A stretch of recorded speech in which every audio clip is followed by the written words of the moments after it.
বেনারস কথাটা শুনলেই সবার প্রথমে যেটা মাথায় আসে সেটা হলো বেনারসি। আমার ক্ষেত্রেও এর অন্যথা হয়নি। যেই শুনেছিলাম যে বেনারস ঘুরতে যাব তখনই ভেবেছিলাম একটা বেনারসিতে গিয়ে কিনবই।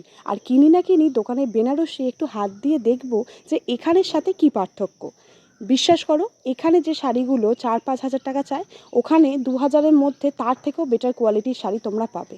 তবে হ্যাঁ, একটুখানি নলেজ থাকতে হবে আর বার্গেনিং স্কিল থাকতে হবে।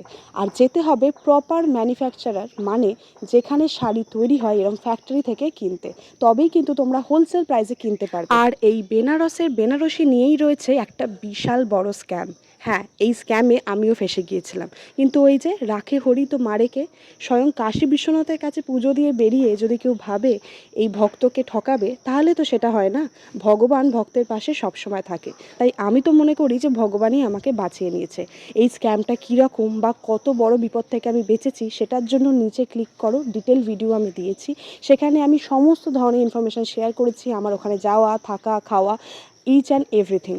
এবং হ্যাঁ, এই যে স্ক্যামটা সেটা নিয়েও আমি ডিটেলে বলেছি। এত কিছু তো এই ছোটো ভিডিওতে বলা সম্ভব নয়। নিচের লিঙ্কটা অ্যাটাচ করে রাখলাম, তোমরা চাইলে দেখে নিতে পারো। শুধু এইটুকু বলবো, একজন ভুল মানুষ টোটো চালক সেজে আমাদের ভুল পথে নিয়ে চলে গিয়েছিল নিজের স্বার্থের জন্য, এবং সেখানে গিয়ে সে আমাদের সাথে যে ব্যবহারটা করেছিল সেখানে ঈশ্বরের আশীর্বাদ ছিল বলেই আমরা ফিরে আসতে পেরেছি। না হলে হয়তো আমার সাথে চুরি ছিনতাই জাতীয় অনেক বড় স্ক্যাম হতে পারত। ব্লগটা দেখে জানিও কেমন লাগলো। বাই।